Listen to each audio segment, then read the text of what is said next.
Assalamualaikum warahmatullahi wabarakatuh. Waalaikumsalam warahmatullahi wabarakatuh. Alhamdulillahirabbil alamin. Allahumma shalli ala Muhammad. Rabbi shrah li sadri wa yassir li amri wahlul 'uqdatam min lisani yafqahu qawli. Sehat semua Ibu-ibu? Alhamdulillah sehat semua nggih. Pagi hari ini saya ingin melanjutkan, mudah-mudahan materi yang sebelumnya, yang pertama kali saya ngisi di sini, ibu-ibu masih ingat ya? Yang mana ya? Gak lupa Bu? Ya? Prinsip-prinsip dasar yang harus dikuasai orang tua dalam mendidik anak berbasis Al-Quran. Masih ingat? Apa isinya? Memberi nama yang baik. Mengajarkan, mencontohkan. Iya. Poin-poinnya Bu.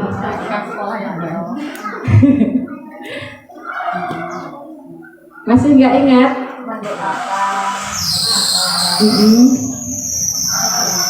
Ya, itu kesimpulannya, belum kerangkanya ya. Nggak apa-apa, nanti kita buka lagi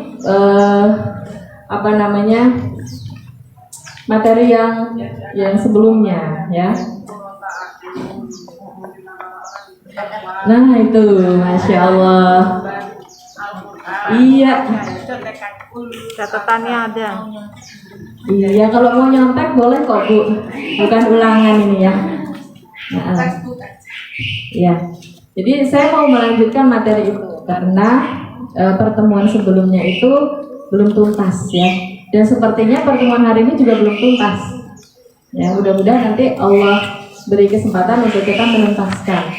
Jadi begini, kalau hanya ilmu parenting biasa Bu, itu banyak di luar, ya, banyak di luaran. Mau yang apa misalnya sekarang yang terbaru Bu, ada namanya generasi sandwich. Nah, tahu nggak Bu?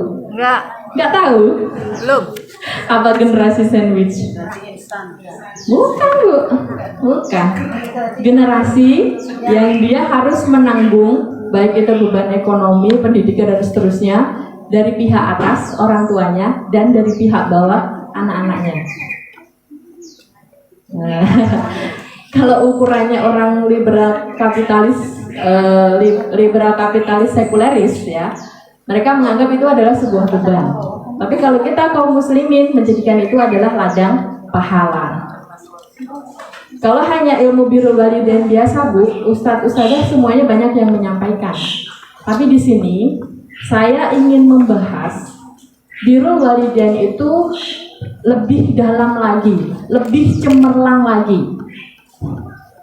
Birrul walidain itu diawali dari mana sih gitu ya?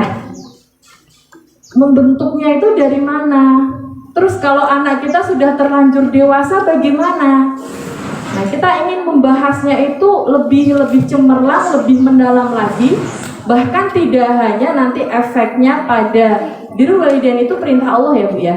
Bukan hanya pada birrul walidain saja, tapi lebih kepada seluruh syariat Allah. Mau nggak Bu kita belajar sama-sama? Mau? Mau aja atau mau banget? Mau banget, serius ya? Iya, siap. Nanti di sini kita akan bahas lebih mendalam, lebih detail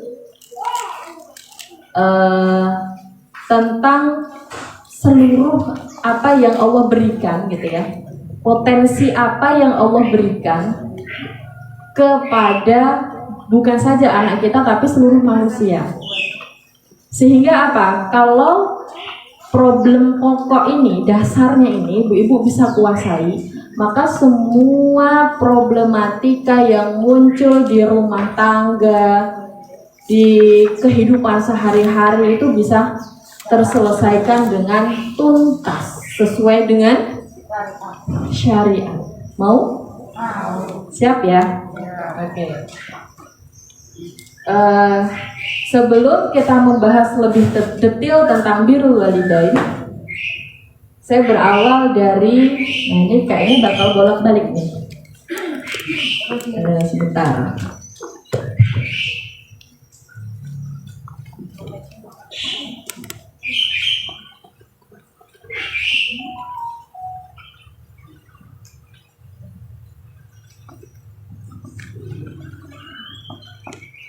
Coba ibu-ibu buka surat At-Tahrim. Bawa Al-Quran. Bawa ya. Surat keberapa Us? Tuh di depan. Ayatnya, ayat di suratnya Oh, At-Tahrim.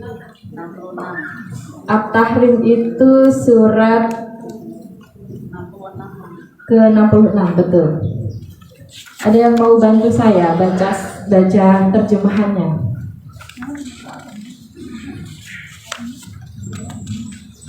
Silahkan Bu, dibaca terjemahannya. Surat, ya. Peliharalah dirimu dan keluargamu dari api neraka yang bahan bakarnya adalah manusia dan batu. Menjaganya malaikat-malaikat yang kasar dan keras, yang tidak durhaka kepada Allah terhadap apa yang Dia perintahkan kepada mereka dan selalu mengerjakan apa yang diperintahkan. Oke, siapa yang disuruh oleh Allah Bu? Ya ayyuhalladzina amanu. Orang yang beriman. Orang-orang yang beriman. Jadi yang nggak beriman nggak disuruh sama Allah ya. Iya. Karena kalau orang yang tidak beriman tempatnya di mana Bu? Di neraka. Neraka paling bawah. Neraka bukan sakor. Kalau neraka sakor itu orang yang meremehkan sholat. Kalau neraka paling bawah itu neraka jahanam. Yang orang kalau mau masuk ke situ Bu, ketika beratnya besarnya 7 kali onta, gede banget ya, 7 kali onta dimasukkan ke dalam neraka itu butuh waktu 70 tahun untuk sampai ke dasar tersebut. Nauzubillah. Mudah-mudahan kita tidak termasuk orang yang Allah masukkan ke situ ya. Ya ayyuhalladzina amanu, orang-orang yang beriman, Allah perintahkan untuk menjauhkan diri dan keluarganya dari api neraka. Jadi di sini ilmunya apa Bu? Maaf saya duduk ya. Saya kadang kalau bahas neraka itu langsung gemeter Bu. Ya, langsung gemeter. Jadi butuh tempat duduk. Orang yang beriman itu Allah perintahkan untuk kompak diri dan keluarganya, bukan dirinya sendiri tapi bersama keluarganya. Keluarga itu terdiri dari apa Bu? Keluarga kecil, ayah, ibu, anak. Ibu-ibu posisinya sebagai ibu ya, sebagai ibu. Sekalipun single parent, saya ibu sekaligus bapak ustazah, tetap posisinya sebagai ibu. Posisi kita sebagai ibu, kita punya anak. Saya berawal dulu dari sini. Birrul walidain itu adalah perintah Allah. Birrul walidain itu adalah, ada pintu surga birrul walidain nggak Bu? Pintu surga ada berapa?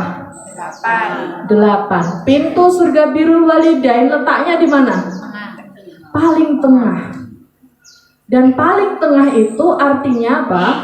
Pintu surga yang paling mudah dimasuki. Harusnya buat anak-anak kita begitu. Buat kita, ya, mungkin di antara kita ada yang orang tuanya masih hidup, masih ada surga di rumah kita. Ya. Buat anak kita masih hidup, kitalah surganya. Ya. Paham? Paham ya?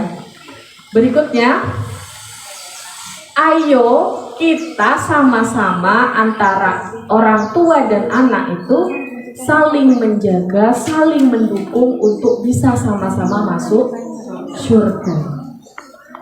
Birrul walidain itu Bu, posisinya nomor 2 setelah menghamba kepada Allah. Nih, sebentar saya bukakan dulu ayatnya.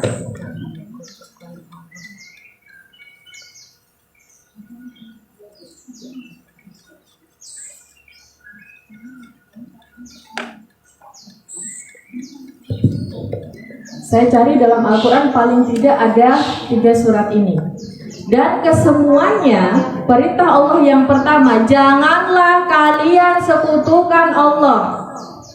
Jangan duakan Allah. Perintah yang kedua itu langsung, berbaktilah kepada kedua orang tuamu. Jadi posisi birrul walidain itu setelah menghamba kepada Allah langsung birrul walidain. Bahkan ada pintu khusus, seperti pintu puasa, seperti pintu sholat, seperti pintu jihad. Ada pintu khusus yang itu diberikan kepada orang-orang yang birrul walidain. Jadi tolong ayo sama-sama satu rumah. Kita posisi kita sebagai ibu, nanti saya sampaikan posisi strategis sebagai seorang ibu untuk menjadikan putra putrinya itu senantiasa birrul walidain. Kita nanti bahas sama-sama di sini. Ya. Jadi sayang kan kalau pintu birrul walidain ini terlewatkan. Ya. Di situ tidak disebutkan apakah anaknya itu laki-laki atau perempuan. Sekalipun kalau ada anak perempuan setelah menikah, itu nanti ada hukum syarak yang mengikatnya di situ. Ya. Nah, paling tidak ada 3 ayat ini, Bu, dan sama bunyinya. Pertama, perintah untuk hanya menghamba kepada Allah. Allah nggak suka kalau diduakan. Jauhilah kesyirikan. Yang kedua langsung, patuhlah kepada ibu bapakmu. Yang itu artinya birrul walidain. Berarti amalan ini nggak bisa disepelekan ya, Bu, ya. Paham? Nah, di sini karena semangat awal kita itu berasal dari tadi surat yang pertama, jagalah dirimu dan keluargamu dari api neraka. Maka ayo sebagai seorang ibu dukunglah putra putrinya itu untuk bisa memasuki pintu surga tengah yang namanya birrul walidain. Karena saya sering masih mendengar begini ya. Misalnya orang tua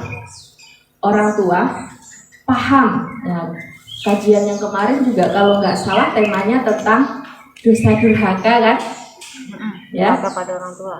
Ya. Nah, birrul walidain itu amal sholih, amal maksiatnya durhaka. Ketika orang tua mendengar bahasan tentang durhaka, mereka merasa anak itu harus patuh sama orang tua, anak itu harus taat pada orang tua. Berhenti sampai di situ, Bu. Tapi ternyata lisannya tidak dijaga kepada anak-anaknya. Anak-anaknya lupa didoakan. Banyak proses pendidikan itu yang terlewatkan. Ini yang menjadikan anak-anak kita saat ini menjadi anak-anak yang dalam tanda petik tidak taat atau durhaka kepada orang tuanya. Pernah dengar gak, Bu, bahasan tentang durhaka orang tua kepada anaknya? Pernah. Apa durhaka orang tua kepada anaknya? Tidak memberikan pendidikan yang baik, tidak memberikan nama yang baik, tidak memberikan pendidikan yang baik, tidak terus memberikan nafkah, tidak diberikan nafkah, makanan yang halal, tidak diberikan makanan yang halal, nama yang baik, apa, Bu? Tidak diberikan nama yang baik, ya, apalagi ditelantarkan, betul. Ini bentuk durhaka orang tua kepada anaknya. Tapi ternyata di sisi lain, ya, apapun kondisi orang tua kita, kewajiban seorang anak ketika dia ngaji, dia paham, ya, apapun kondisi orang tua di zaman dulu, lupakan. Karena perintah Allah tetap birrul walidain. Ya.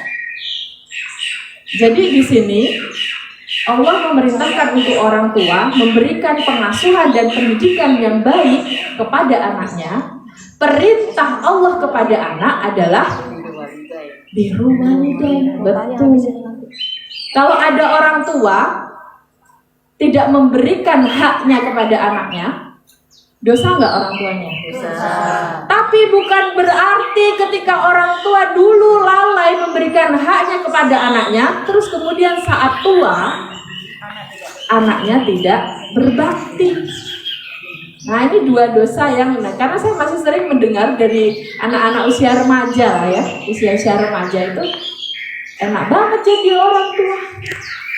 Emang kenapa Mas? Aku sering disuruh-suruh, padahal dulu waktu kecil aku sering ditinggal. Nah, ini gimana Bu meluruskan? Beda. Ya, kita meluruskan gimana? Seramanya. Birrul walidain itu wajib kan gitu sama anaknya. Tapi sama orang tuanya kita akan sampaikan bahwa bentuklah anak-anakmu supaya nanti dewasa dia mudah untuk birrul walidain. Kalau yang sudah terlanjur tua gimana Ustazah? Ada. Nanti kita akan membahas. Makanya apa sih problem akar masalah dari anak-anak kita yang nggak mau taat sama orang tua atau durhaka kepada orang tuanya, itu akan kita bahas. Karena ternyata Bu, birrul walidain itu tidak berhenti sampai anak, tapi kepada cucu juga. Ya, di kitab Nizamul Ijtimai ya, di situ perintah anak untuk berbakti kepada orang tua itu tidak berhenti kepada ayah ibunya saja, tapi juga kepada kakek, nenek, mertua, semua yang ada garis nasab ke atas. Jadi kalau ke atas tuh masih hidup misalnya sampai Cangga, Waren, orang Jawa, itu semuanya wajib ditaati. Semuanya wajib selama dia tidak menyuruh kepada kemaksiatan.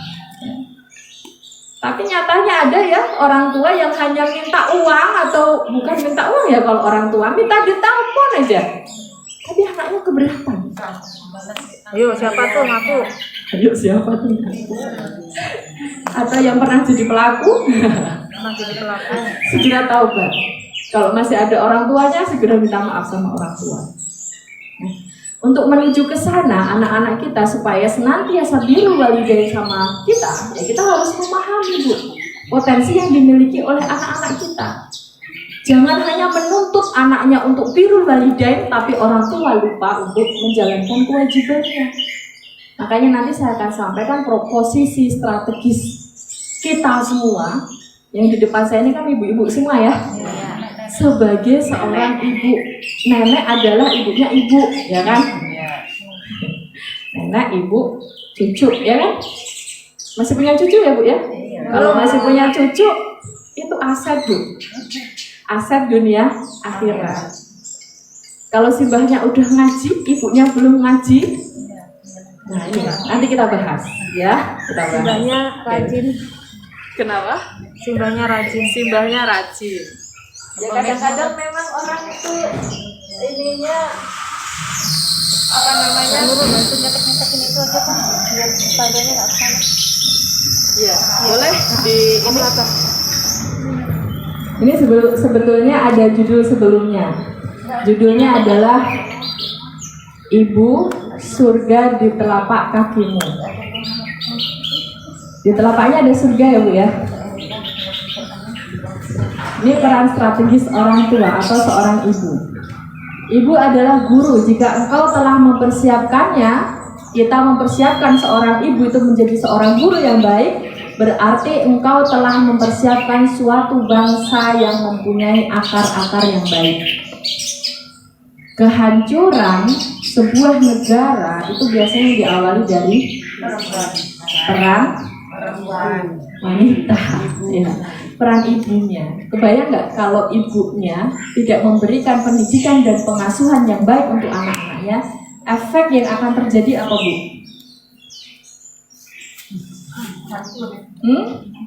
Anaknya kayak gimana? Ada nggak contohnya negeri-negeri seperti itu? Banyak di luar negeri. Banyak terjadi.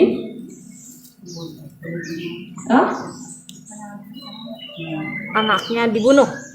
Ya bukan anaknya dibunuh, ini anaknya, generasinya nih. Generasinya. Ibunya nggak memberikan pengasuhan dan pendidikan yang baik, melahirkan generasi. Kira-kira generasi yang akan dilahirkan yang seperti apa? Berantakan. Akan merajalela yang namanya kejahatan. Ibu yang punya anak remaja, kenceng ya ngikatnya ya. Caranya Iya. gimana kenceng ikatnya? Kenceng ngikatnya itu maksudnya diawasi. Ya. Kalau nggak diawasi apa yang terjadi? Bebas. Ya. Dengan kondisi sekarang semua bebas. Makanya kekuatan suatu bangsa itu dimulai dari wanita. Wanita tiang agama, kata Zainuddin MZ, ya kan? Berikutnya, ya, belum sebelumnya. Peran strategis seorang ibu, pertumbuhan dan perkembangan anak itu berlangsung sangat cepat, betul nggak Bu? Kayaknya baru kemarin, sekarang udah punya cucu. Kayaknya baru kemarin nikah, sekarang anaknya sudah 5. Saya itu Bu. Perubahan demi perubahan terjadi. Ibu yang putranya sudah dewasa, pernah merhatiin nggak kalau mereka lagi tidur? Pernah. Apa yang terjadi Bu saat merhatiin mereka? Udah gede gitu, ya ampun, udah segede kita gitu ya. Kayaknya kemarin tuh masih bayi gitu kan ya, tidurnya udah penuh. Tidurnya udah penuh, betul. Apalagi bajunya udah sama mamahnya. Apalagi kalau yang sudah punya anak menikah tuh, saat anak perempuan, saat melepas mereka bersama suaminya, gimana Bu rasanya? Gimana rasanya yang udah mantu? Yang udah punya mantu gimana rasanya? Nangis ya. Kok saya lihat itu nggak ada orang yang lagi disungkemin anaknya Ketawa. waktu nikah itu ketawa, itu nggak ada. Kalau ada yang disungkemin anaknya ketawa itu tanda tanya. Jangan-jangan kecilnya sama tetangganya. Perlu dipantau dan diberikan stimulasi yang tepat. Yang masih punya cucu ini perlu kasih tahu menantunya, kasih tahu anaknya. Mempersiapkan anak menghadapi kehidupan. Ini yang dilakukan oleh seorang ibu, betul nggak Bu? Harusnya ini yang urgent tuh ini. Jangan dulu, aduh anakku besok tak sekolahin di mana ya. Jangan dulu itu. Besok mau tak kasih apa-apa. Nah, jangan dulu itu. Tapi persiapkan mereka untuk menghadapi kehidupan masa depan. Pesan Imam Ali apa Bu? Didiklah anakmu sesuai zamannya. Karena zamannya itu berbeda dengan zaman kita. Ya, zaman kita dulu mengakses internet kayak apa Bu? Harus ke warnet ya. Oh malah belum ada. Oh iya, kita beda generasi ya. Rumahnya desa. Harus ke warnet dulu, nelpon aja pakai koin, penting gitu ya. Sekarang internet dalam genggaman ya. Malah simbah-simbahnya itu kadang-kadang kalau nggak bisa kepingin nanya sama cucunya ya. Simbahnya mau eksis. Simbahnya mau eksis. Simbahnya mau sosialita. Simbahnya kebingungan, loh kok kamu bisa masak itu? Iya Mbak, kan tadi nonton YouTube ya kan? Siapa saya ngajari gitu. Jadi kalau keahlian masak nggak usah khawatir Bu, mereka bisa searching di YouTube. Keahlian dunia itu nggak usah khawatir, mereka bisa cari di internet.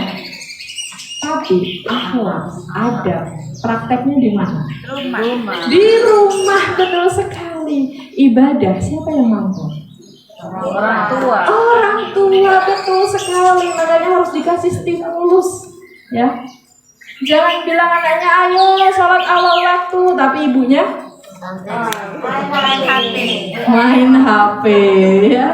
Ayo ketahuan siapa? Ini pernah sering saya alami begini. Umi gitu, aduh pasti minta sesuatu, nanggung ngerjain sesuatu ya. besoknya ditiru Bu.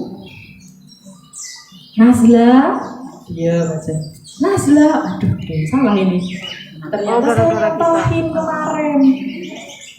Gara-gara saya nggak mau ninggalin pekerjaan saya, nggak segera bilang iya. Ya. Ingat Bu, usia dini itu adalah masa Peniru, nyonton, copas.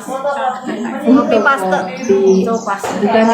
Bukan itu aja, masa pelayanan. Nah, harus dilayani. Jadi ratu. Jadi raja, betul ya. Kalau masa kecilnya, masa usia dininya ini ibu-ibu betul-betul memperlakukan mereka bagaikan raja. Nanti gantian, ibu-ibu pas sudah tua diperlakukan mereka bagaikan raja.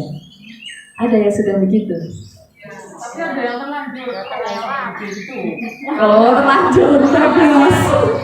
Bablas minta ini terus, minta diperlakukan bagaikan raja terus. Nah, ini berarti proses yang kedua terlewatkan. Proses yang kedua, perlakukan mereka bagaikan tawanan, Bu. Nah, ini yang bagaikan tawanan ini lupa ya, Bu ya. Fase yang ketiga, usia 7 tahun yang ketiga, 21 ke atas ya. 14 sampai 21, perlakukan mereka bagaikan sahabat. Nah, sahabat udah belum itu dilakukan? Sudah ya? Efektif? Insya Allah. Ada yang terlanjur tadi, udah sih sahabat, tapi tetap aja manja. Ada yang begitu? Enggak sih, Anak baik. Kenapa? anaknya baik itu. Anaknya baik. Oh, itu anaknya baik, Masya Allah. Anaknya nurut. Nurut, iya. Nurutnya di sini aja apa di luar juga, Mbak? Nah, itu dia masalahnya. Kadang-kadang hukum syara hanya berlaku di rumah, Bu. Di luar rumah, Dia mudah-mudahan tetap nurut. ini kuncinya juga, Bu. Berikan pemahaman, bukan doktrin. Pemahaman bukan doktrin. Bukan doktrin. Bukan doktrin. Masa-masa sudah bisa diajak mikir itu usia berapa, Bu? Usia balik. Kalau masih usia di bawah prabalik ya, usia di bawah sebelum balik lah ya. Gak apa-apa, kasih apa aja di situ. Tapi kalau sudah mulai usia balik, diajak mikir supaya dia nggak malas mikir. Nah, komponen berpikir itu apa saja itu, makanya saya bilang ini pertemuan nggak bisa satu kali. Komponen berpikir itu apa saja? Apa yang membuat manusia itu akalnya jadi nggak cerdas lagi? Apa yang membuat manusia itu keimanannya jadi bergeser? Termasuk amaliyah biru walidain tadi. Nggak bisa ya. Nah, itu nanti ada 2 penyebabnya, Bu. Kebetulan nggak saya tulis di sini. Penyebab seseorang itu menjadi kufur ya. Bukan hanya kufur nikmat, kufur segalanya ya. Minimal dia maksiat lah. Ya. Yang pertama karena dia tidak gunakan akalnya untuk berpikir. Orang yang cerdas, dia akan senantiasa berpikir dan berpikirnya itu sampai menemukan kekuasaan Allah. Sehingga apa yang dia lakukan kalau sudah menemukan kekuasaan Allah? Bersyukur. Kalau sudah bersyukur, pasti taat. Nah ini Bu, usia 7 sampai 14 di sini belajarnya. Belajarnya di sini. Jadi jangan 7 sampai 14 itu hanya dikasih kognitif. Tahu kognitif nggak? Cuma dikasih matematika, cuma dikasih bahasa Inggris, cuma dikasih sains, hanya itu saja, tidak. Tapi mulailah di situ mulai senantiasa apapun itu dimulai dengan aktivitas berpikir. Contohnya nih, kalau ini masih usia-usia segini masih nih dengan proses berpikir sampai dia menemukan bahwa hanya Allah lah di muka bumi ini yang paling baik. Yang tua bisa nggak begini? Bisa nggak? Bisa. Punya masalah nggak, Bu? Punya masalah nggak? Berarti makhluk hidup kalau punya masalah ya. Punya masalah. Yang dilakukan manusia setiap harinya itu adalah berpikir dengan masalah yang Allah berikan tadi. Berpikir, oh ya Allah, ternyata di sisi ini loh Allah tolong saya. Sekalipun menurut kita yang menimpa kita itu adalah keburukan, maka cari apa ibroh, apa hikmah dari ujian yang Allah berikan. Di situ nanti ibu-ibu ketemu Allah di mana. Yang punya anak juga begitu, yang udah usia dewasa kalau pengen mereka senantiasa solih, ya mereka kan punya masalah ya. Cuman kadang-kadang karena gengsi nggak mau cerita, ya kan? Nggak mau cerita. Tapi insya Allah feeling seorang ibu itu kuat. Kalau feelingnya nggak kuat, berarti tanda tanya. Waktu kecilnya kemana? Gitu aja, ya. Waktu anaknya kecil tuh kemana gitu loh. Nah, kalau feeling seorang ibu itu lemah. Tapi kalau feeling seorang ibu itu insya Allah kuat. Baru lihat gelagatnya itu udah tahu anakku lagi ada masalah. Betul? Ya. Baru lihat tatapan matanya sudah ketahuan. Anaknya satu yo, jadi benar-benar ditatap terus. Lu bisa kok Bu, anak 5 belum bisa. Anak 5 bisa. Asal tadi proses pendidikan dan pengasuhan waktu kecil itu kita pantau dengan baik, kita handle dengan baik, gitu ya. Insya Allah paham. Jadi kalau sekarang anaknya usia dewasa punya masalah besar, orang tuanya nggak ngerti, nggak paham, segera beristighfar sama Allah. Itu tanda kasih sayang Allah untuk kita segera bertaubat dengan kesalahan-kesalahan kita yang telah lalu. Nah, kalau ternyata dalam proses pendidikan itu kita pernah durhaka sama anak kita, tidak ada cara lain kecuali kita minta maaf sama anak kita. Minta maaf dosa nggak sih Bu? Enggak, bahkan ini contoh yang baik Bu. Anak-anak yang sudah dewasanya mungkin sedewasa saya ya, kalau lihat orang tua kok sampai minta maaf gitu, itu tuh rasanya luar biasa Bu. Tapi kalau ada orang tua yang mungkin kita kasih tahu, ngasih taunya baru satu kalimat nih, ngasih taunya baru satu kalimat, dia udah nyari pembenarannya 20 kalimat gitu ya. Oh enggak kayak gini kan? Memang itu tipikal orang tua seperti itu. Kalau anaknya paham, dia akan berhenti Bu. Oh ya sudah, apa yang dikatakan ibuku semuanya benar gitu ya. Pokoknya bener ya. Tapi kalau anaknya nggak ngaji Bu, nggak paham agama, dia semakin meninggi suaranya. Kenapa? Karena dia tidak tahu bahwa berkata saja itu sudah durhaka, sudah berdosa. Makanya maksiat yang hampir seluruh rumah ada, itu maksiat durhaka kepada orang tua. Gitu ya. Oke Pak, lagi selanjutnya. Nah, adakah orang yang lebih memahami anak, mengikuti perkembangannya dari waktu ke waktu dan memiliki ikatan batin yang lebih kuat daripada seorang ibu? Gak ada ya. Sedekat-dekatnya pembantu Bu dengan anak kita beda. Ayahnya sekalipun Bu, ya. Kenapa? Bayangkan 9 bulan dia ada tanda-tandanya nggak? Kehidupan mereka itu berasal dari tubuh kita. Apa Bu? User, ya kan? Tanda-tanda kehidupannya kan itu. Kenapa user ditaruh di tengah?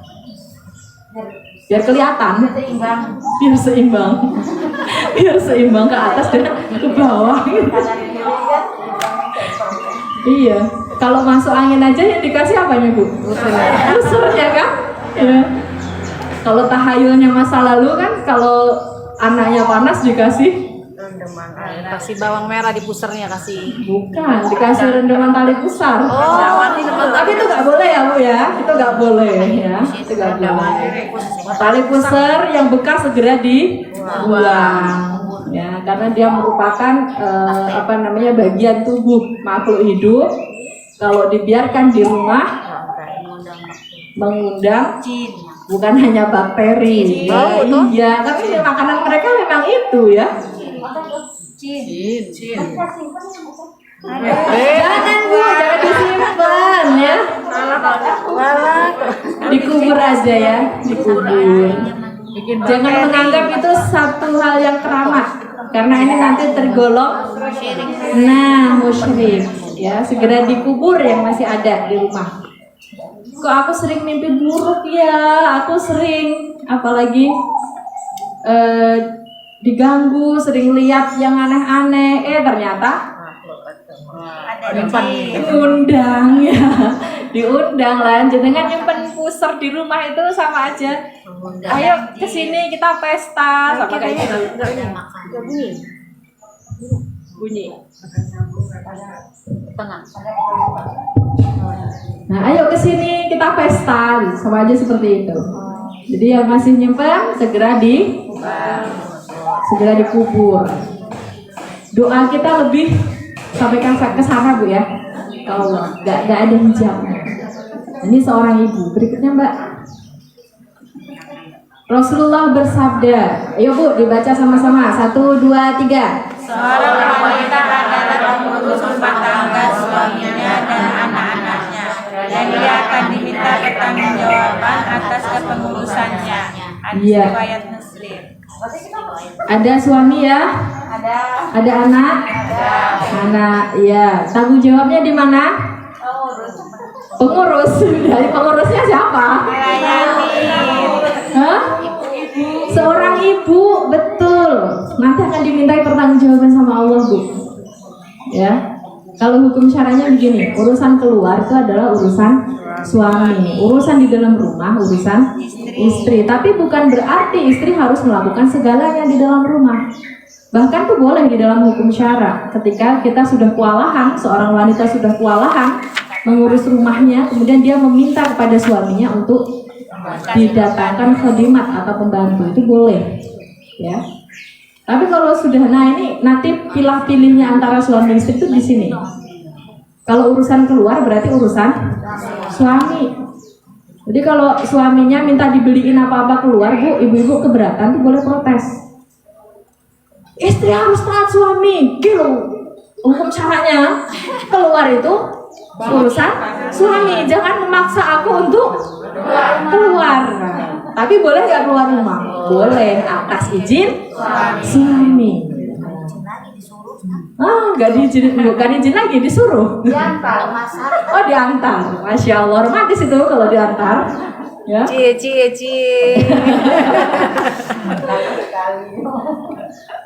Nah, dia akan dimintai pertanggungjawaban atas kepengurusannya. Tapi bukan berarti ketika anak-anak itu menjadi tanggung jawab istri, menjadi tanggung jawab ibunya, lalu ayahnya lepas tangan, nggak boleh juga. Ini harus balance, harus seimbang. Kenapa? Anak perempuan butuh sosok seorang ayah, supaya dia tidak mencari om-om di luar sana. Seorang anak laki-laki juga butuh sosok seorang ibu, supaya dia tidak mencari di luar sana. Nah, usianya kapan Bu mereka butuh pendampingan begini? 7 sampai 14. Iya, 7 sampai 14. Dia butuh sosok itu. Kalau nggak ada gimana? Misalnya bapaknya meninggal atau cerai, hadirkan sosok kakeknya, pamannya. Ya. Gimana Bu? Bapaknya sendirian sudah meninggal, kalau itu anak tunggal. Heeh. Misalnya kan dia meninggal pula, punya sosok ayah. Sempit banget dunianya ya. Cepet-cepet cari kawan lagi. Cepet-cepet lagi. Mantap jiwa. Jawabannya tepat. Timbang bingung ngasih sosok ayah ya kan? Solusi cerdas. Oke, berikutnya. Nih, penghargaan Islam terhadap seorang ibu. Ya, silakan merona Bu ya. Silakan Mbak, dipencet lagi. Ya. Lagi, seorang laki-laki memohon izin pada Rasulullah untuk berjihad. Rasulullah menjawab, kembali dan jagalah ibumu, karena surga ada di bawah telapak kaki ibu. Artinya apa Bu hadis ini? Bukan ibu. Mengurus orang tua lebih penting dibanding jihad. Pernah dengar Uwais Al-Qarni? Iya, pasti udah sering kan Ibu Samila, Masya Allah ya. Rajin sekali kajiannya. Apa Bu ceritanya Uwais Al-Qarni? Mau belajar sama Rasulullah ke Madinah. Terus? Ibunya pengen ke Mekah aja sampai latihan. Ya, lebih mengurus ibunya. Iya, dia nggak bisa menemui Rasulullah karena orang tuanya Lumpuh. sudah renta. Hingga akhirnya orang tuanya, ibunya meninggal. Baru dia punya kesempatan ke Madinah. Ditanya sama Umar, oh, ternyata ini tuh Uwais Al-Qarni ya. Ngapain Rasulullah kirim salam buat orang ini? Ternyata Doanya mau baktinya dia kepada orang tuanya. Ibu-ibu mau nggak anaknya begitu? Mau. Makanya dari sekarang dibangun kedekatan. Jangan dijauhi, ya. Jadi musuhi, jangan dijauhi. Dukung mereka, Bu. Dukung mereka dalam segala hal. Beri mereka ruang untuk bisa berkreasi secara mandiri. Jangan jadikan cita-cita kita yang belum tercapai dibebankan kepada anak. Padahal anak belum tentu menyukai. Nah ini. Tapi kan bisa Ustazah kalau anak itu kita rancang dia untuk menyukai cita-cita kita yang tertunda. Bisa Bu. Tapi memprosesnya dari kecil, jangan kecil nggak tahu apa-apa sama anaknya sudah dewasa. Kamu harus jadi 1, 2, 3. Anaknya berat gitu ya. Kalau sudah berat, ujung-ujungnya stres. Terus tiap hari orang tuanya menuntut. Kalau sudah stres, berikutnya apa Bu? Depresi. Lagi, udah anaknya depresi, orang tuanya masih nggak taubat juga. Setiap hari dituntut begini dan begitu. Akhirnya gila Bu. Nah, banyak nggak anak yang kayak gini di luar sana? Banyak. Gitu ya. Ketika seorang laki-laki menanyakan siapakah orang yang pertama kali harus dihormati, Rasulullah menjawab, berapa kali? 3 kali. Baru ayahnya. Ini senjatanya anak saya Bu kalau disuruh mijitin abinya. Kak, pijitin Kak, tunggu Umi dulu 3 kali. Bah nanti giliran abi tidur kamu ya. Berikutnya, ini penghargaan Islam terhadap seorang ibu. Jadi jangan remehkan peran sebagai seorang ibu. Jadi kalau anak-anak kita memilih peran, mengoptimalkan perannya sebagai seorang ibu, jangan dituntut yang macam-macam. Dukung Bu ya. Paham? Paham. Apalagi kalau dia merasa kurang waktu kecil. Aku ilmu agamaku kurang dari kecil. Maaf aku memutuskan untuk menjadi ibu rumah tangga. Ini jangan dihalangi. Oh iya, wajar saja. Karena proyeksi kehidupan kita ke depan apa Bu? Dunia apa akhirat? Akhirat. Harusnya bersyukur kalau anaknya sudah taubat di usia lebih muda. Kalau kita kan nunggu tua dulu ya, baru sadar, betul nggak? Itu juga nunggu Samila ada dulu gitu ya. Ya Bu seru nih ya, nunggu Samila ada. Alhamdulillah masih Allah kasih kesempatan. Semoga kesempatan yang Allah berikan sampai akhir hayat kita nanti ini dicatat sebagai penghapus dosa-dosa kita yang masa lalu. Terus timbangannya lebih berat. Timbangan apanya dulu? Kebaikan, iya ya. Kalau mau lebih berat Bu, ada amalan supaya timbangannya lebih berat. Apa itu? Ada 3. 1. Apa? Membaca tasbih. Ilmu yang bermanfaat. Nah, yang kedua, doa anak yang saleh. Kalau anaknya ini bukan terbatas hanya anak kandung loh ya. Anak didik bisa, anak asuh bisa, anak yang kita ajari ngaji bisa, ya.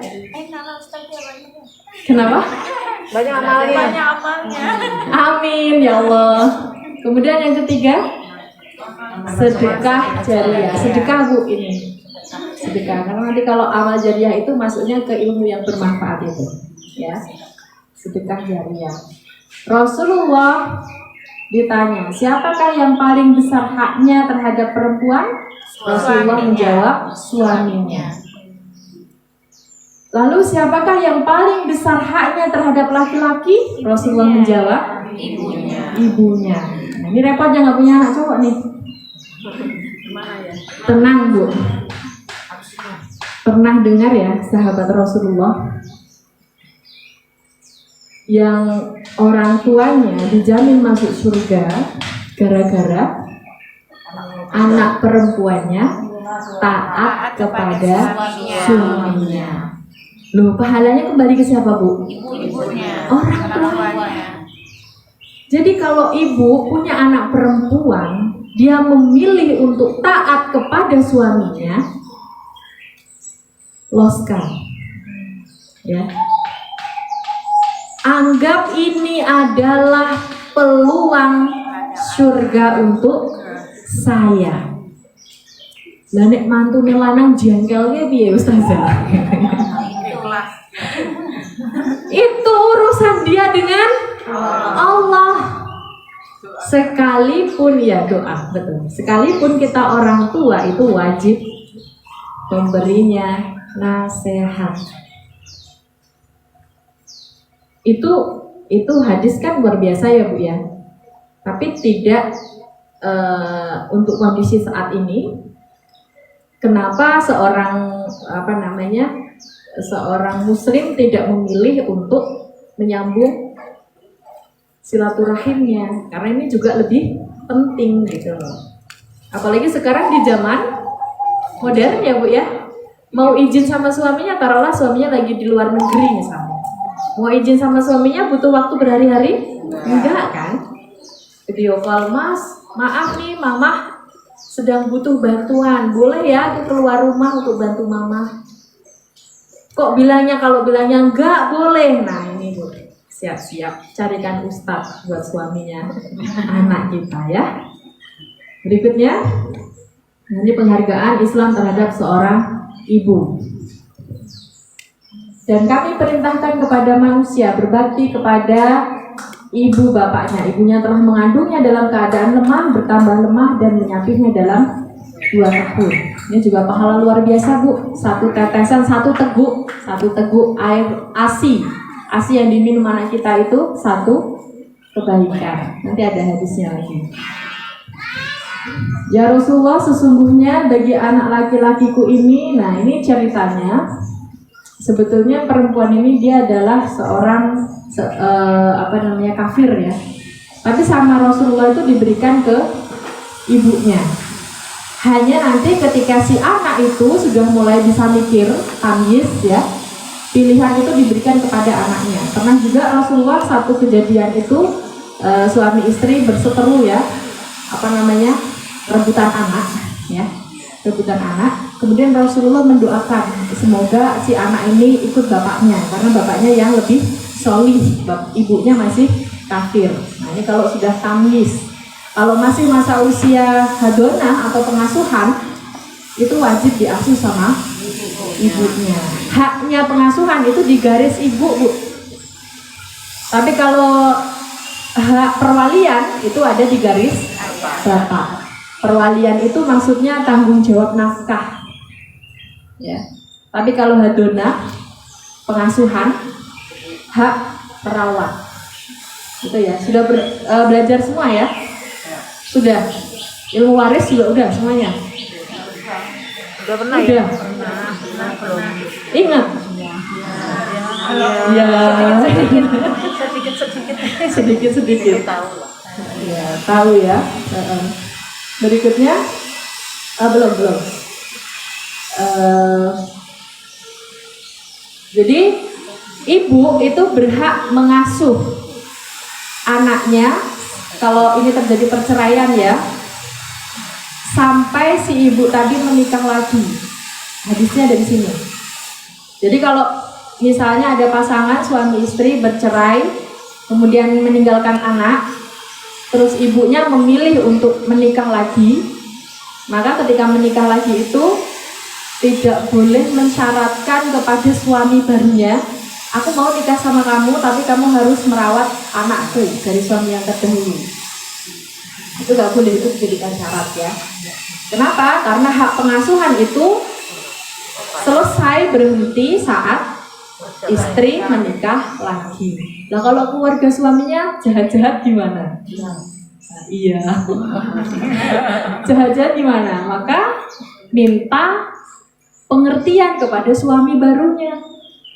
Ya. Tapi kalau suami barunya nggak mau menafkahi anaknya ya, anak tirinya, nggak berdosa dia.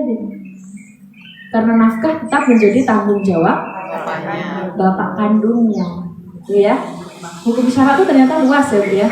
Kalau mau dipelajari, semakin dipelajari kita semakin merasa nggak tahu apa-apa, betul? Iya. Berikutnya, Mbak. Rasulullah bersabda, apakah tidak rela seorang dari kamu wahai wanita, bahwasanya apabila dia hamil dari suaminya sedang suaminya ridho padanya, dia memperoleh pahala seperti pahala orang yang berpuasa yang aktif berjihad di jalan Allah. Ya sudah terlanjur gak mau hamil dia. Itu pilihan, Bu. Bukan satu hal yang diharuskan, ya. Misalnya, kalau seorang muslim itu dia harus punya anak banyak, nggak begitu. Itu pilihan. Memang Rasulullah menyukai kaumnya, umatnya yang memiliki banyak keturunan. Tapi itu bukan satu kewajiban.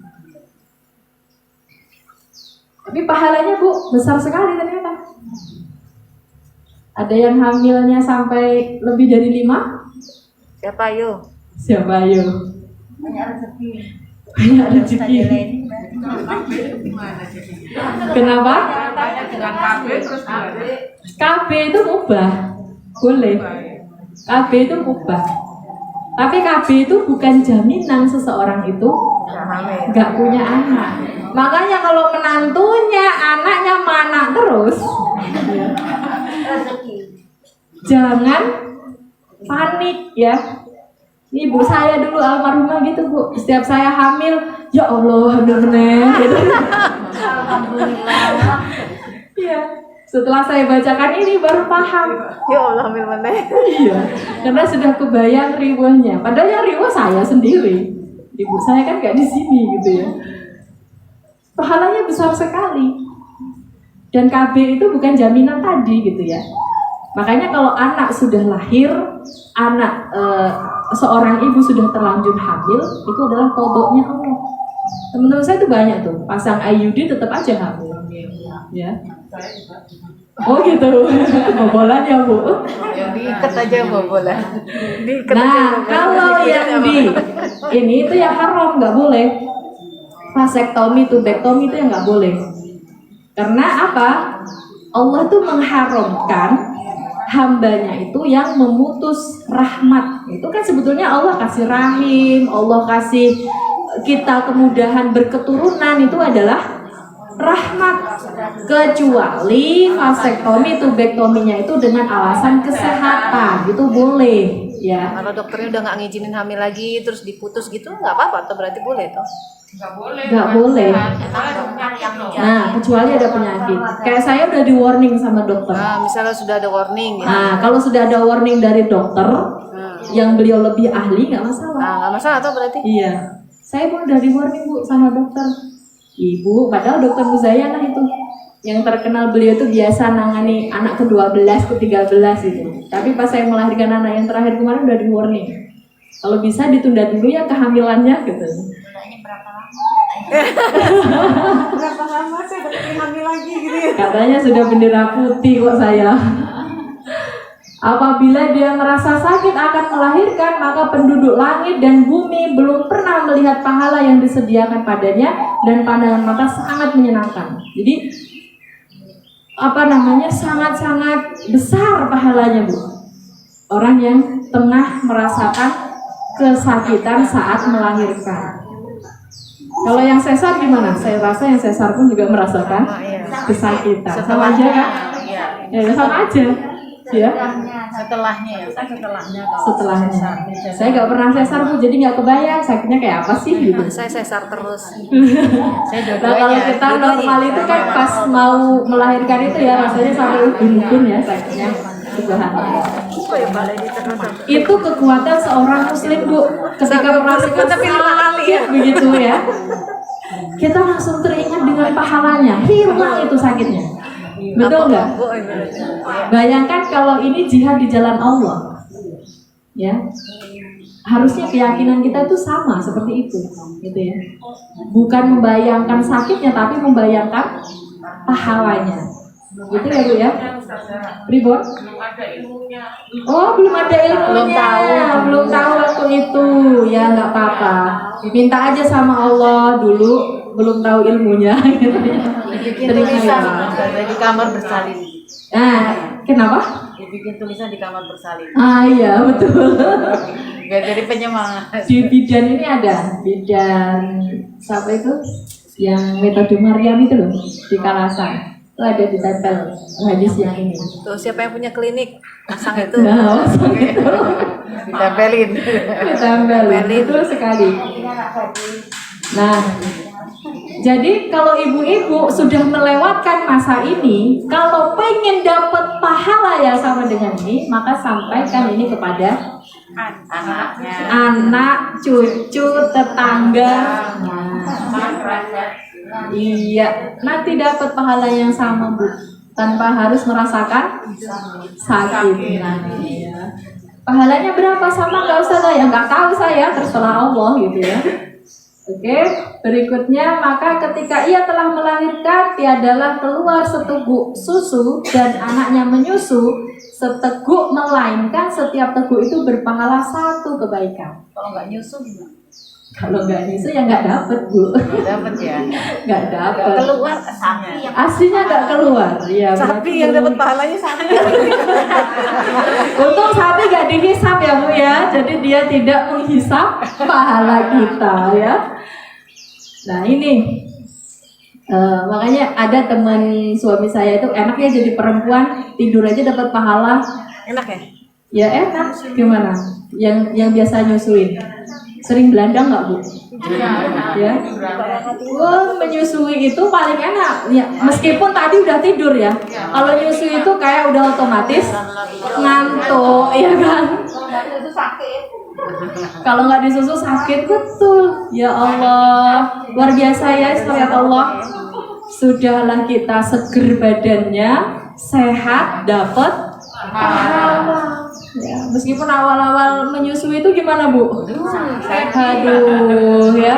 Sini sampai keringetan ya, Bu ya. Ayo dah berjuang, betul? berdarah. Ya. Nanti Bu menantunya, menantu perempuannya, anak perempuannya dimotivasi ya, Bu ya. Jangan menyerah. Ini pahala. Nah, gitu ya. Dan jika ia tidak tidur semalam, maka ia mendapatkan pahala seperti pahala memerdekakan 70 budak di jalan Allah dengan ikhlas. Saya nggak tidur 3 hari. Gara-gara ngurus anak. Ya, waktu melahirkan Waktu melahirkan. Nah itu Masya Allah tuh pahalanya, Bu. Tinggal dihitung tuh pahalanya. Ini penghargaan Islam terhadap perempuan. Kenapa orang kafir mengambil jalan pilih single? Karena dia nggak punya ini. Ya. Dia nggak ada, Bu. Orang kafir kan nggak ada janji-janji seperti ini, ya kan? Tapi kalau orang Muslim, dia paham. Makanya mau dicegah kayak apa tuh gak bisa. Muslim itu jumlah populasinya meledak ya. Ingat gak berita dulu Palestina dibombardir, hilang 3.000 penduduk Palestina, tapi lahir bayi baru 3.000 juga. Langsung kembar-kembar kayak Iya, kembar-kembar. Ada yang kembar 5, ada yang kembar. Wah, makanya orang Palestina itu besar-besar kan kayak saya. Ini tips untuk yang punya anak cowok. Yang punya anak cowok kalau cari istri ya besar. besar. Yang subur, Bu. Ya syukur lah Kan kalau risetnya begitu ya. memang tuh gadis kecil tuh Saya nggak tahu ya. Oh sudah ya. Bisa dicim ini Bu. Ya. Iya, salah satu ciri perempuan, salah satu aja nih ya. subur, Iya, perempuan subur adalah berisi, iya berisi. berisi, Semok itu loh, Bu. Seksi montok. seksi mantap. Tapi memang apa namanya kondisi sekarang tuh tidak menentu ya Bu ya. Pengaruh makanan, polusi itu menjadikan kok saya lihat generasi yang sekarang itu Diet anak-anak sekarang banyak. nah itu sama ini ya. Banyak 3 anaknya, banyak. Iya, jadi kadang-kadang kemasukan bahan-bahan kimia entah itu dari apa tuh namanya makanan, dari make up ya. Anak-anak sekarang itu kan semuanya serba skincare gitu ya.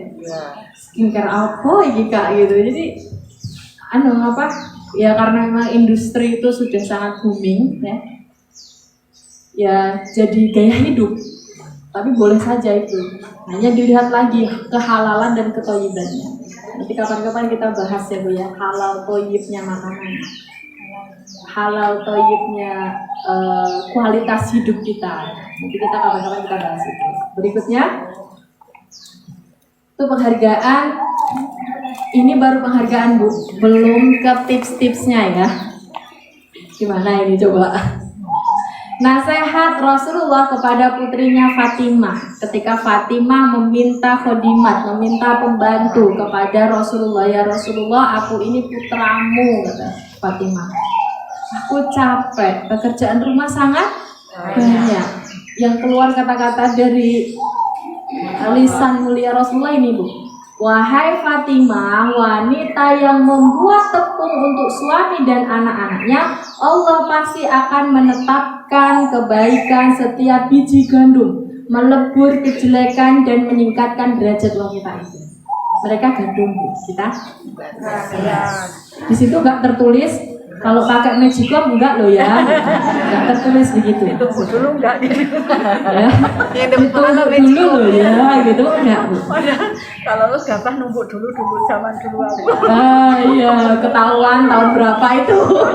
80-an. Iya, betul. Ibu saya juga Belum ada cerita penggilingan ya? gitu. Jauh, ada penggilingan jauh. Kalau mau lebaran baru giling kayak. Oh gitu.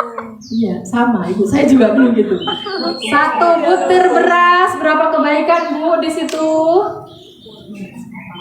Meleburkan Kejelekan dilebur, 1 kebaikan, 1 biji.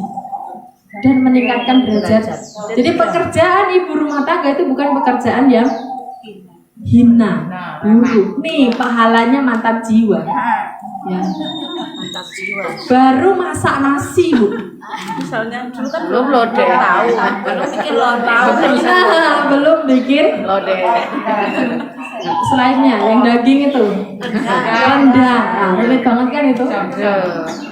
Wahai Fatimah, tiadalah seorang wanita yang meminyaki rambut kepala anak-anaknya lalu menyisirnya dan mencucikan pakaiannya, melainkan Allah pasti menetapkan pahala baginya seperti pahala memberi makan 1000 orang yang kelaparan dan memberikan pakaian 1000 orang yang telanjang. Di situ nggak ada keterangan, nggak boleh loh ya nyucinya pakai mesin cuci. Nggak ada. Atau diserahkan laundry. Ya, ada. Ya jelas mencucikan pakaian anak-anak kita, termasuk suami kita. Ya. Kenapa? Pada zamannya. Makanya sekarang, iya. Sekarang kalau punya anak, entah laki-laki entah perempuan diajari ini skill dasar. Mencuci itu skill dasar, memasak skill dasar. Mosok cah lanang diajari Ustazah. Anak laki-laki masa diajari masak? Lu nggak apa-apa. Chef itu banyak yang laki-laki, ya kan? Yang penting ketika dia masak nggak kemudian jadi nah, itu ya. Pahamkan bahwa ini adalah kemampuan dasar, ini skill dasar yang harus kalian miliki. Sampaikan pahalanya seperti ini. Ini namanya ngajak mikir tuh begitu, Bu. Jangan hanya sekedar suruh. Ya, tapi pahamkan ketika kita nyuruh mereka begini, pahalanya begini. Insya Allah cepat. Makanya nanti kita perlu memahami potensi anak-anak kita. Apakah dia dominan nau, apakah dia dominan bakok, atau dia dominan tadayun. Kalau dominan tadayun, kasih banyak stimulus dalil. Wah, itu cepat nanti. Enak jenengan. Ini berlaku juga untuk yang anak sudah dewasa. Kalau dia dominan nau, kasih banyak belayang. Ya. Manja. Boleh kan ibunya manja sama anaknya? Wah, ini kalau sudah begitu, Bu, Masya Allah, hubungan antara anak dan ibu itu luar biasa. Tapi kalau dia dominan bakok, Bu, dia nggak bisa dengan bahasa suruhan. Dia bahasanya bahasa motivasi. Makanya tadi dibilang yang paling tahu anak-anak kita itu adalah ibunya. Cuman kadang-kadang ibunya belum punya bekal ilmu. Jadi sama anak yang naluri tadayunnya dominan malah diweden-wedeni. Wah, itu tambah semakin takut. Nah, gitu. Anak yang dominan nau malah digalak-galain. Wah, itu semakin takut. Nah, artinya ada kontradiksi di sini. Ada namanya itu cerdas berbahasa, Bu. Cerdas berbahasa, gimana supaya kita itu mengkomunikasikan apa yang kita inginkan, apa yang kita cita-citakan kepada anak-anak kita sesuai dengan potensi yang Allah titipkan. Ini paling nggak butuh waktu 2 jam buat bahas itu, karena banyak sekali prakteknya nanti, gitu ya. Berikutnya, tanggung jawab ibu terhadap anak. Tanggung jawab yang pertama adalah pengasuhan dan pendidikan. Pengasuhan di situ apa, Bu, poin-poinnya? Menyusui. Tanggung jawab pengasuhan. Kemudian memberikan makanan bergizi, halalan, thayyiban. Berikutnya, menjaga kebersihan tubuh anak. Jangan sampai anak-anak penyakitan gara-gara orang tuanya jorok, ya. Yang terakhir, menjaga dan menjauhkan dari bahaya. Ini pengasuhan. Makanya tadi di awal saya sampaikan, pendidikan di awal kehidupan seorang anak 0 sampai 7 tahun, perlakukan mereka bagaikan raja. Pengasuhan yang kita berikan kepada mereka itu yang akan menjadikan mereka itu dekat dengan kita. Modalnya birrul walidain itu, Bu, ada di potensi manusia yang namanya naluri nau, naluri kasih sayang. Itu adanya di rasa, ya. Rasa itu nggak bisa didefinisikan ya, Bu, ya? Ya enggak? Makanya yang punya anak laki-laki nih ya, sering nggak? Kok nggak enak ya masakannya? Paling enak masakan anak-anak kita adalah masakan ibunya. Kalau ternyata waktu dewasa anaknya tidak menganggap enak masakan ibunya, berarti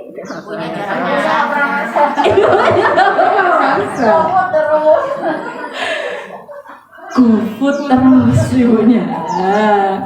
Ini kan evaluasi buat kita jadinya ya, Bu, ya. Saya pernah dicurhati satu pasangan muda itu, Ustazah, gimana ya Usyo? Suamiku itu kalau tak masakin bilangnya ini rasanya kurang begini, beda sama masakan mamahku. Ini kematangannya kurang begini, beda sama masakan mamahku. Mamahku terus yang disebut Iya. Saya langsung bilang gini, wow, hebat sekali mamahnya. Ditiru itu mbak, gitu. Ini bukannya belain saya, malah belain mertua saya, gitu. Iya betul. Coba tanya sama mertuanya, Mah, yang membuat suamiku jadi terngiang yang masakan itu masakan yang kayak gimana sih? Belajar sama mertua. Yang membuat suami saya betah di rumah itu apa sih, Mah? Tanya sama mamahnya. Itu mamah yang berhasil, Bu. Parameternya itu. Ya. Tapi kok kalau anaknya cuek-cuek aja gitu ya. Sudah ini tuh perbaikannya perlu dari yang mendasar, ya. Nanti itu di di potensi anak, ya. Kemudian pendidikan di sini mengenalkan pencipta. Itu adalah kewajiban orang tua, terutamanya seorang ibu. Makanya seorang ibu itu harus apa, Bu? Harus cerdas. Seorang ibu itu tidak boleh kuper. Makanya ada Samila. Biar enggak kuper. Seorang ibu itu harus up to date. Apa yang sekarang sedang berkembang itu yang harus dipelajari seorang ibu. Jadi jangan dianggap remeh pekerjaan jadi seorang ibu. Nah, cuma ibu ini sumur dapur kasur. Jangan salah, ini ilmunya luas ya. Mengenalkan pencipta. Kalau suaminya nggak kasih pengajaran sama istrinya, nggak mendidik istrinya, izin sama suaminya, saya keluar buat cari ilmu. Kok suaminya nggak ngizinin, silat lidah, ajari itu. Aku mau ke tempat temen ya. Ya kan, kalau ke tempat teman biasanya dibolehin. Tapi, Pak, aku mau pengajian. Tunggu. Pengajiannya apa dulu? Ya kan? Kenapa, Bu? Aliran apa? Iya. Macam-macam loh, Mah. Ya kan? Pakai tadi silat lidah. Kalau suaminya nggak mau ngajarin, suaminya nggak memberikan ilmu, maka kita wajib keluar rumah untuk mencari ilmu. Belajar lewat YouTube kan bisa, Ustaz. Tidak, Bu. Karena taklim itu harus tatap. Betul. Berkahnya pun berbeda, ya kan? Dihitung langkahnya betul sekali. Itu perkara-perkara yang masih dibolehkan hukum syara. Sini Tapi ustazah semua. Canggih-canggih semua ini. Canggih-canggih ya. Canggih-canggih bersilat lidah sama suaminya. Masya Allah. Demi ilmu. Ilmu. Penanaman nilai-nilai agama, stimulasi pertumbuhan dan perkembangan. Nah, stimulasi pertumbuhan dan perkembangan ini butuh ilmu. Karena di setiap fase itu berbeda. Usia anak-anak itu nanti masih terbagi usia dini, usia prabalik, balik awal. Kemudian usia dewasa. Nah ini nanti pembahasannya beda, ya. Saya sama-sama, Bu, ngisi ke ibu-ibu tentang surga neraka dengan anak-anak, materinya sama, bahasanya harus beda. Kalau saya ngisi surga neraka ke anak-anak, seperti saya ngisi ibu-ibu begini, saya ditinggal kabur. Ya. Jadi saya kalau ngisi tentang surga neraka itu harus ekspresif ke anak-anak. Menggambarkan malaikat Malik itu kan gede kan ya. Ini kata teman-teman, kalau ustadzah yang panggil mereka langsung datang. Iya, soalnya mereka kebayang suara ibunya di rumah. Berarti suara ibunya di rumah kayak monster. Ya, anak-anak, kalau sudah langsung gitu datang. Tapi kalau ustadznya, Bu, jangan rame ya. Tetap aja rame ngobrol sendiri. Bisa dipahami kalimat saya. Berarti maknya kayak iya, itulah kurang lebihnya ya. Berikutnya, tapi jangan diremehkan pekerjaan jadi seorang ibu ya, jadi seorang emak. Kenapa harus ibu? Yang pertama, ibu itu memiliki interaksi yang kuat dengan anak karena dialah orang yang pertama kali menjalin interaksi. Betul nggak Bu? Saat di mana? Dalam kandungan. Di dalam kandungan, Allah meniupkan ruh usia 4 bulan.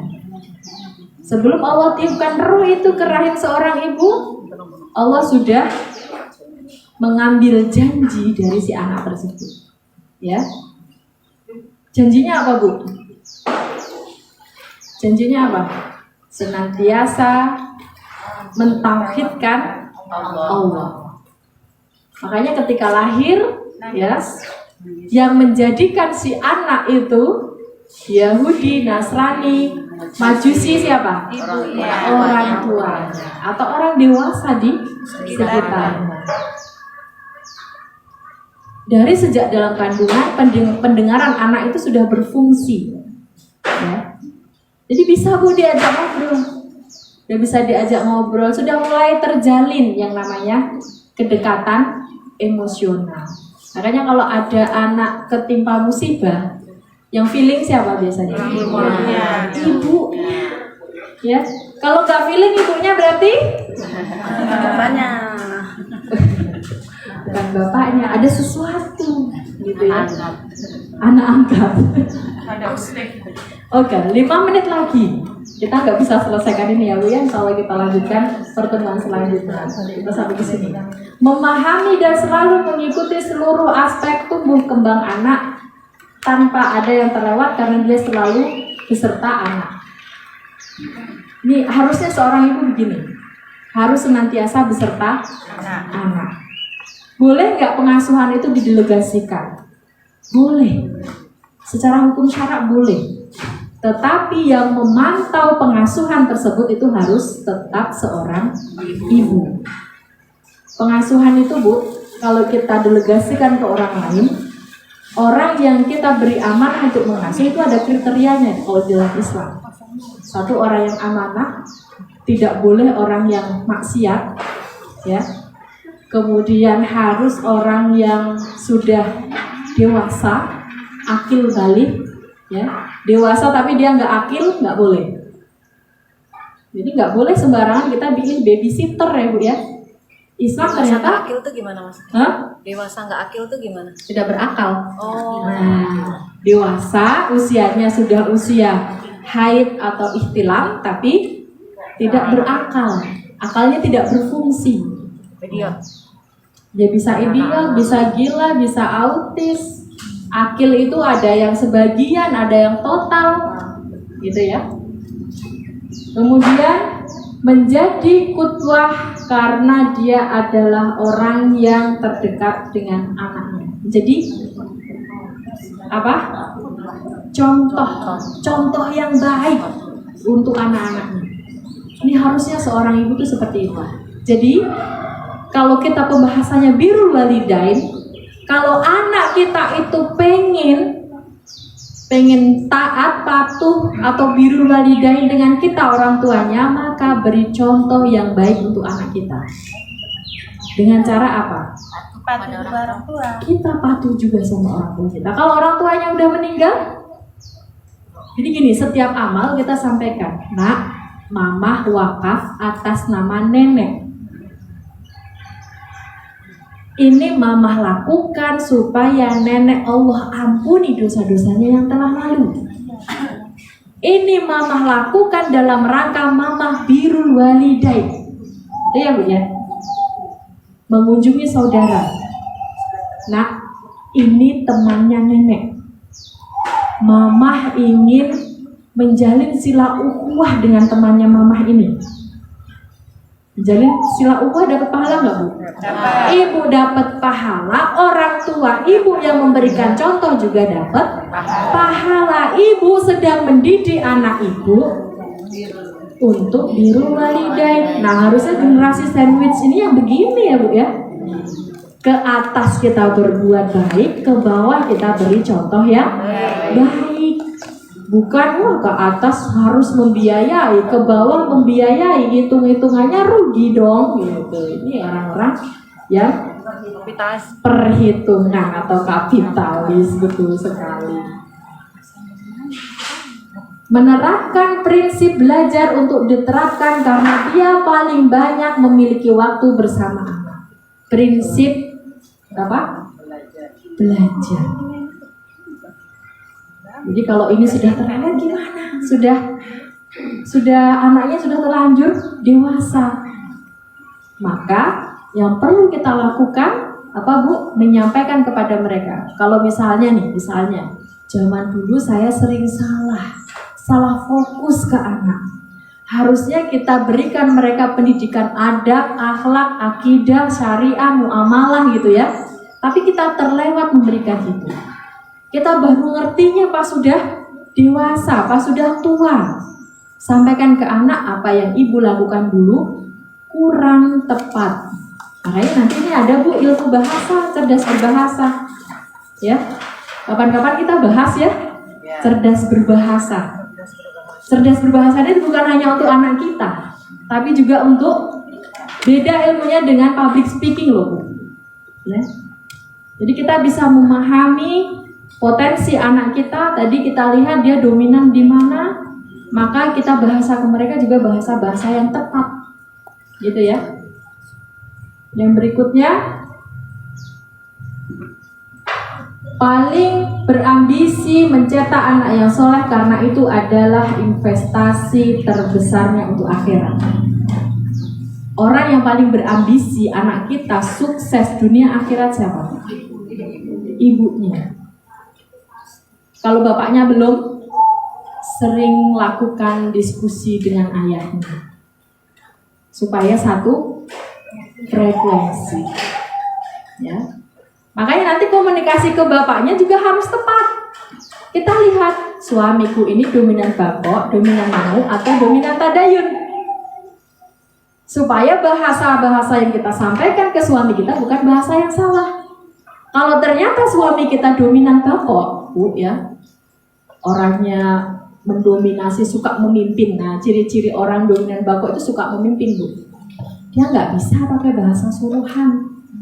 Apalagi di suruh-suruh, apalagi di dikte, apalagi di perintah, betul ya?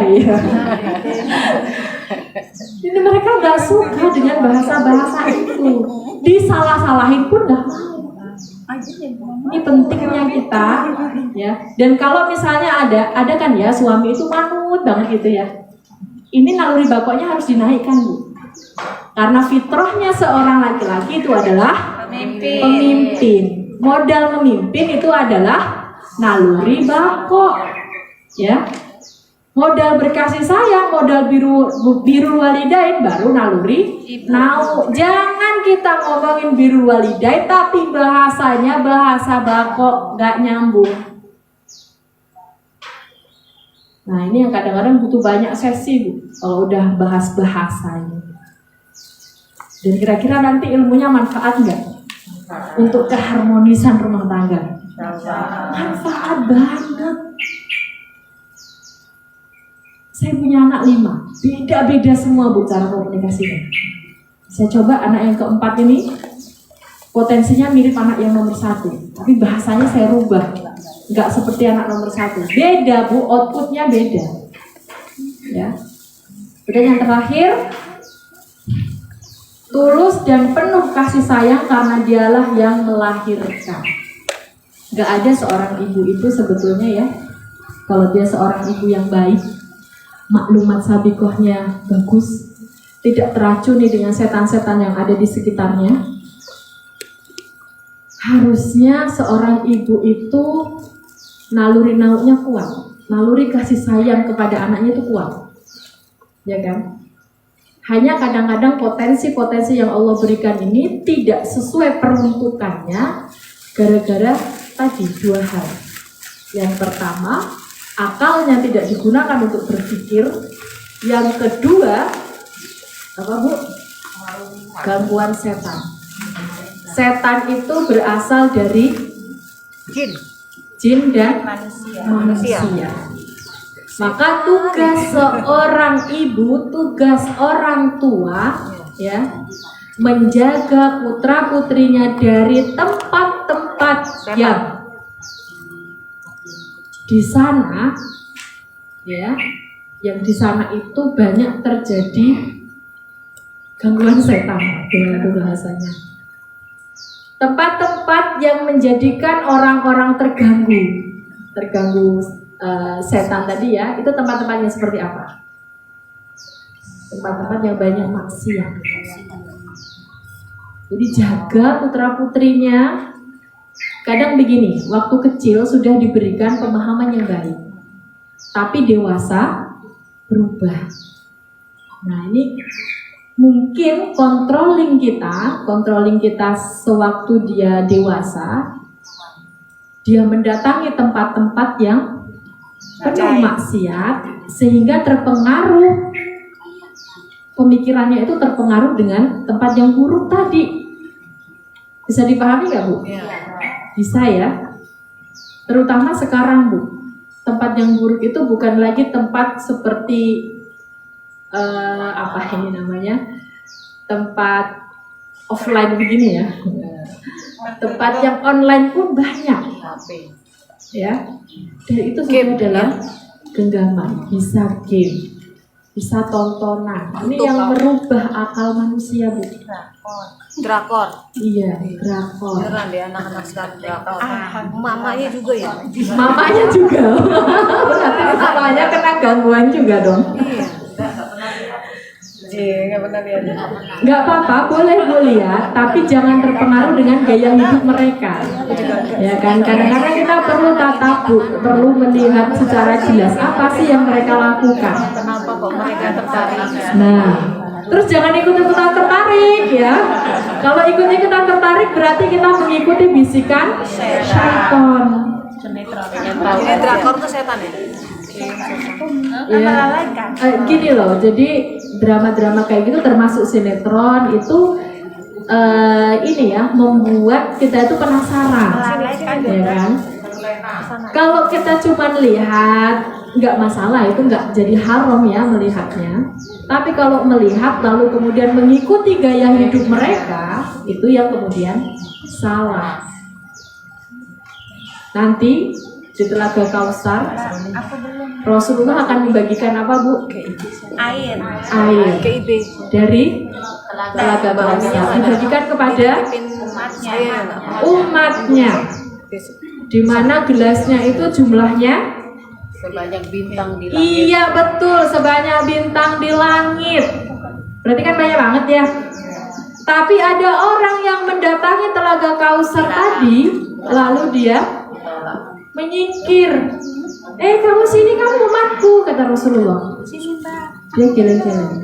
Lalu Rasulullah bertanya kepada Allah, kenapa dia nggak mau ya Allah? Padahal dia umatku. Apa jawabnya Allah? Dia tidak seperti dia tidak seperti yang kamu kira. Dia berbeda ketika di belakangmu. Hati-hati, Bu ya.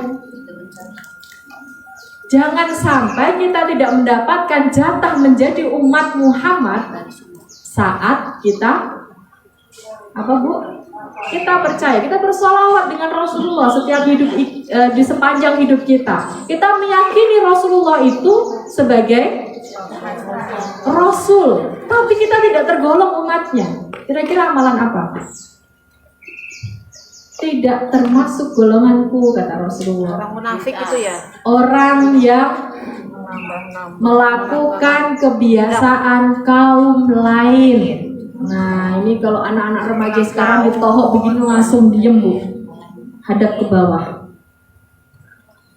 Karena hampir semua remaja kita sekarang, Bu ya, mereka mengikuti gaya hidup yang itu tidak islami. Korea itu lah ya? Ya, Korea. Valentine. Nah, apalagi Ulang tahun yang banyak kita. Iya. Mercon aja masih ya kalau tiup lilin ya. ulang Nah, tahun. banyak sekali, Bu. Jadi hati-hati, ini maknya makanya harus pinter kan? Maknya harus pinter, ibunya harus pinter, harus paham. bahwa itu semua dilarang di dalam Islam. Jangan sampai, loh aku kan udah banyak sholawat pakai itu loh, pakai yang hitungan digital sehari 1000 kali gitu ya, kok tetap aku gak dibilang umatnya Muhammad. Ternyata di sisi lain kita bersholawat iya, tapi kita masih melakukan milah, kebiasaan kaum lain. Bahaya gak Bu? Bahaya. Maka anak cucunya ayo dijaga. Semangatnya dari tadi surat At-Tahrim. Wahai orang yang beriman, jagalah dirimu dan keluargamu dari siksa api neraka. Yuk kita saling bahu membahu. Putranya disupport. Putranya disupport. Dia punya keluarga kecil disupport. Ayo kita taat sama-sama. Tadi nanti kita bahas berikutnya. Dengan gaya bahasa yang seperti apa, dengan potensi yang Allah berikan ke anak kita. Karena kan nanti kalau bahasanya nggak nyambung Bu, nggak nyambung selamanya. Ya, kita pengennya baik, tapi membahasakan ke anak kita salah karena kita nggak tahu ternyata potensi dia ini Bako.